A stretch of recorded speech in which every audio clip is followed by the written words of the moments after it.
Shalom family, his brother Eliakim. God praise the Most High, Yahweh, unto his son, Yahweh Shah. Give thanks and praises. There's a documentary that filmed back in 1975. It's called The Navigators, The Pathfinders of the Pacific by MPG. You all must check this video out because it goes in to show you how they navigate the waters without oars, just use the waves and the ski and the signs of heaven, and you also look at the flights of birds, and they can tell you how they made it over to this side, how they're in the book of Lehi, how they sail across the waters, and Lehi tells you that also it was without oars, it was just driven by the wind and water. So watch this clip footage. I'm going to stop it and we can put some scriptures up. I'm going to talk about the ships of Jacob, written the testament of Naphtali, Naphtali. And it talks about they being scattered on the ocean of sea maritime people that was once great shipbuilders. Check it out.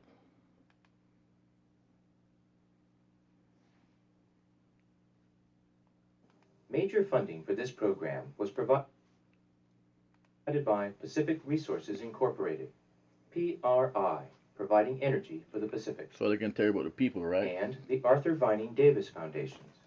Listen. Additional funding was provided by the Hawaii Committee for the Humanities. Hawa means life. Hawa.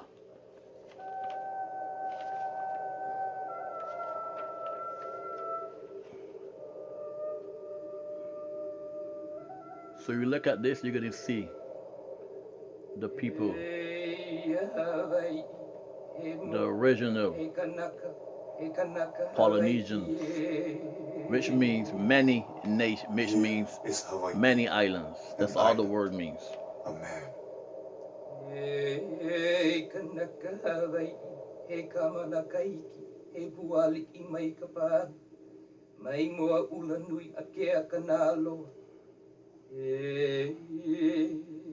Hawaii is a man, a child of Tahiti. Hawaii, Just pay final attention. landfall for Tahitian mariners who crossed the Pacific more than 1,000 years ago. In 1976, a canoe set out from Hawaii to retrace the legendary voyaging route to Tahiti. This backs up also 2nd Ezra chapter 13 on many other times that we came over. The canoe is guided by one of the last keepers of an ancient art, Mau Piailug.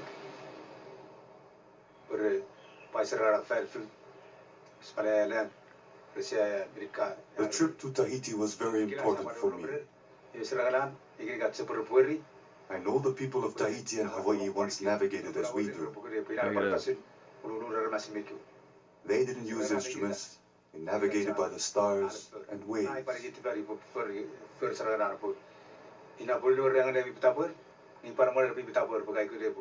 I made the trip to show those people what their ancestors used to know and what we still know.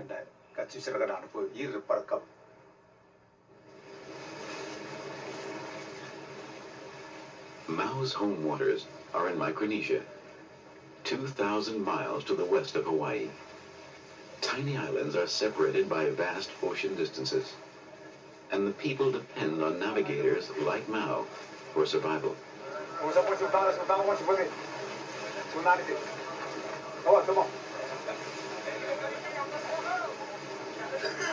All right, well, I'm gonna stop that part. But let me read it here now in case y'all never heard about. This is backing up even the books of Mormon, because they have records here in America, ancient records And I'm going to pull from this book called The History of America. The History of America Before Columbus. The History of America. That's the author's name, Before Columbus. Right? I'm going right to verse, page 189. And again, it's pretty well agree with humanity's oldest tradition. It's pretty well agree. Recorded in the Bible have been preserved better in America than they have been among the ancient nations of the world. It says, and again, it is pretty well agreed among who? The scholars, those men up there, that humanity's oldest tradition, we never know this, right? Recorded in the Bible have been preserved better in America than there have been among the ancient nations of the old world. So that's why you find this brother guy taking the records that he found in American brass plates, because they came over to America. See, there's other historical books on that. Now this book that I read here, this guy called Peter DeRue, he's going to tell you right here in this book, in the preface, for 7 years, I searched the Vatican secret archives to obtain reliable information regarding the history of one Roman pontiff, Alexander VI, who is much slanted as we little known. While gathering through the riches of historical treasures, the most important note for my study, I happened once in a great while to meet with some original and unpublished records pertaining to the religious history of America, either of the time of the Spanish discovery or before it. No wonder F.H. America, I consider the documents highly valuable and copied them carefully. So this guy's name is Peter DeRue. That's his name, Peter DeRue. Now, what he was, a Jesuit historian. So most of the records that you're pulling up, you must get from ancient and time America when they came over and they were written in Latin. So, we're going to go right here now to the lost books of Eden.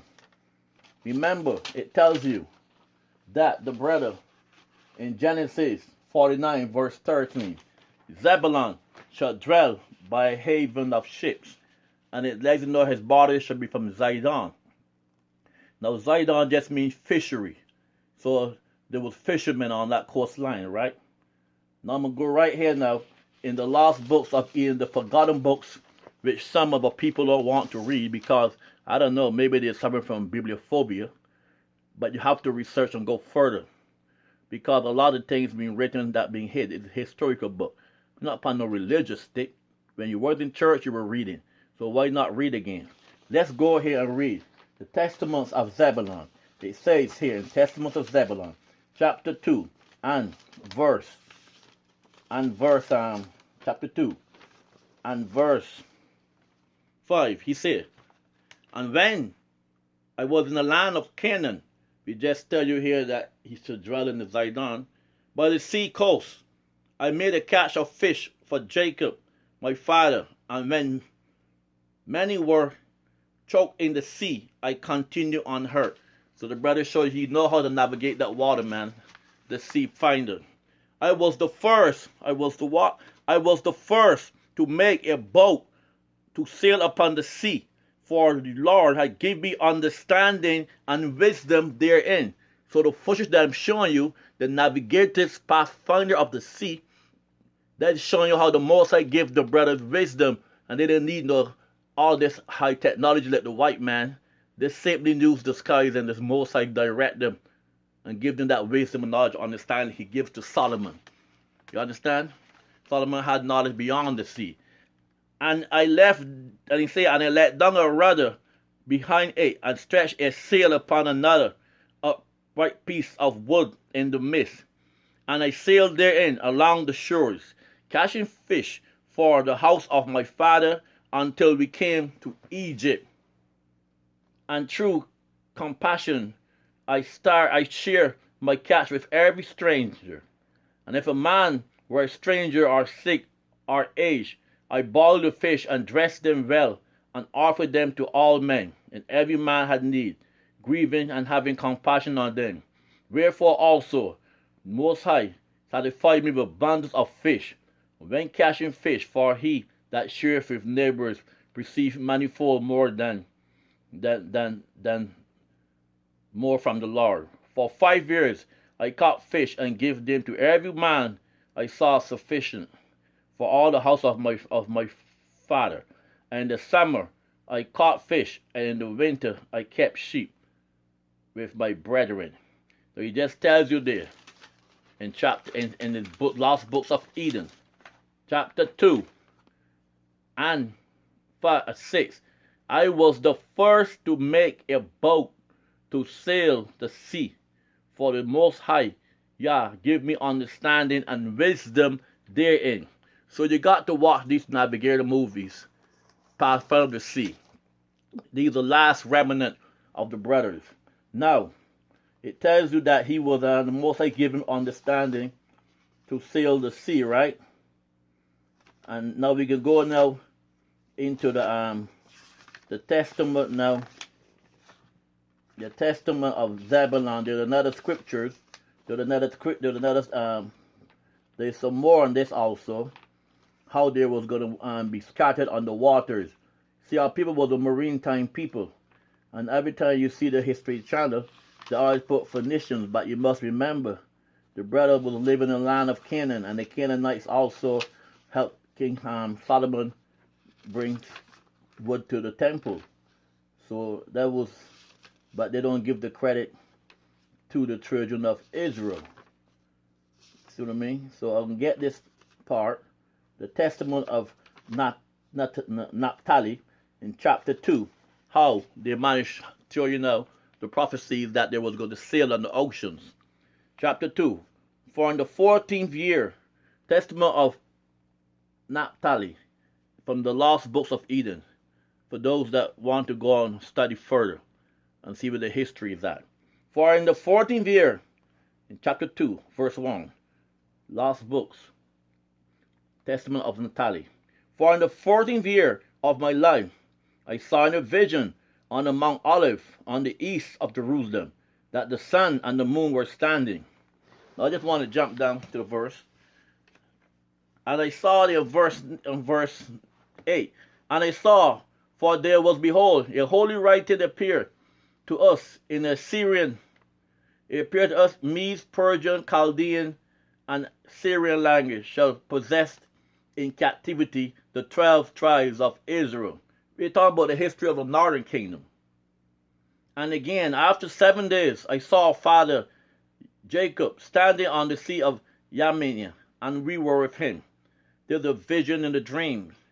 And behold, there came a ship sailing by without sailors. What a ship! And there was written on the ship of Jacob. On the ship was written, the ship of Jacob. I tell you where maritime people navigate the waters before Columbus came over. And our father said to us, come, let us embark on our ship. So in case you're wondering how the tribes got up to America, I'm showing the footage, and I'm going to read the historical part here, right? Let us get on our ship. And when we had gone on board, there was a vehement storm, and a mighty tempest of wind. And our fathers, who was holding on the helm, depart from us. And we being tossed, the tempest were carried along over the sea, over the sea. And the ship was filled with water, and was pounded by mighty waves, until it was broken up. And Joseph fled away.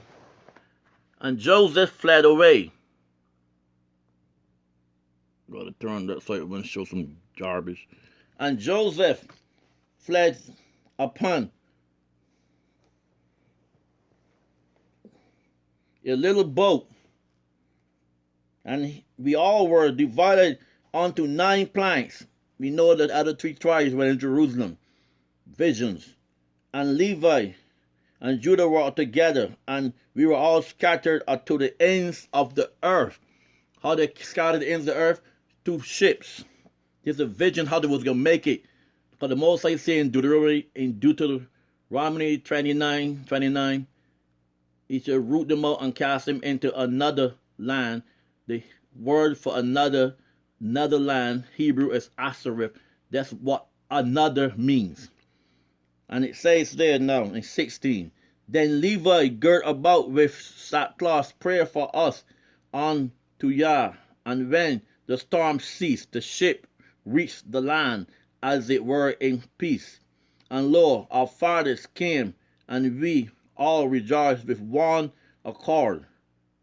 These 2 dreams I told my father, and he said to me, these things must be fulfilled in their season. After that, Israel had endured many hardships, right? So he tells you this is going to fulfill in its season. So we're reading the history of the children of Israel. Now, I'm going to go ahead. There's a book called America and a More Accurate Description. I've been reading this book for about 3 years now. The book is very expensive. Some book it costs about something like 20,000, all that garbage. It says here in America and a More Accurate Description, page 223, that they came from the east on ships, and they practiced baptism, which was called the regenerations. All right? So with all these books that we're bringing out, it tells you that Solomon had a navy of ships in 1 Kings chapter 9:26. So this is proving that when you read the Book of Mormon, like I showed the historical facts, that is well known that history is more preserved in America, biblical history, than any parts of the world. Now it tells you in the book called A Voyage to Senegal, and he says A Voyage to Senegal by John Baptiste on page 89. He states the blacks are a kind of men by nature to inhabit Africa and America. Right? America. History of America before Columbus. Page 8. The Mayan kings and history relates that Voltan, the chief, assists at the Tower of Babel before the confusion of tongues, and he and a portion of them dispersed to America. Page 24 in History of America before Columbus.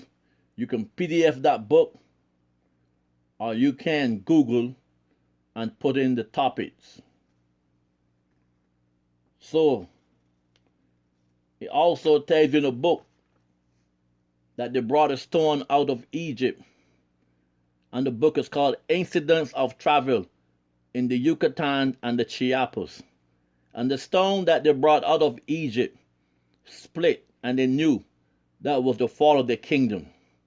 That's why you see all up there in Arizona, there's a lot of Egyptian artifacts, because they came out of Egypt. It tells you that they traveled and came over to this part of the world. So at different times they made voyages across the sea. So with that footage there, that should give those that are weak, give them some understanding that we were a sea maritime people. And the brother showing you how they navigate the water. So check those footage out. There's a lot of videos on that. And that video was the last one of those brothers. He passed away. All praise to the Most High that he's able to put that. And he tells you how he hit the waters without any sails. Without any sails. Without any high-tech equipment. Because the Most High shows them how to navigate the waters. Like he gives the wisdom to Zebulon and Solomon, right? Now it tells you here in Nephi. You see? It tells you here in Nephi. Abridgment of Lehi, 6 verse 5. How they build a ship. And Lehi tells you that it didn't need no oars. All it needed was oars and the wind. And that's how they took it after the abridgment of Lehi. How they in chapter 5 and 1 it says they flee Assyria before the king of Assyria did invade the land. Take warning. And they take from the prophets and took the books of Moses with them. Now, do you know that a lot of states in America that name after Hebrew? Iowa, Yahweh. Ohio, Yahweh, with the vowel points. Mississippi, Masha. Mexico, Meshiach. You see what I mean? So a lot of places, even back down the island, Cuba means helmet. Other books on that. You got to go and get historical books written by the historians, the Spanish historians, before Columbus came over. Get those books, man. Because those are books that were written when you were not allowed to read. And that's saying that they didn't expect us to read. The damn verses was supposed to keep us in servitude forever. So, it said my people in Hosea 4 and 6 are destroyed for the lack of knowledge. And that's what we didn't have. We didn't have no knowledge. And so they figure, well, hey, it tells you now in the abridgment of Lehi, chapter 12, verse 5. It was power by wind and sail. In Lehi, the boat was power, the catamaran was power by wind and sails. Now there's another footage on YouTube called The Wayfinders. That goes in to show you how they even could build those big, and they used just wood and joint the wood together. They never even had to nail it. And it could have traveled like a yacht. Sometimes some can take up the air. I think about 800 people left from right in another footage called The Wayfinders on YouTube. Masters of the Sea. So I just put that to tell you all, for those that naysayers and people that never understand how we can make it over here because the white man got you thinking that we are savage people. You got to know your history. Peace. Shalom. Yahweh. Bless us.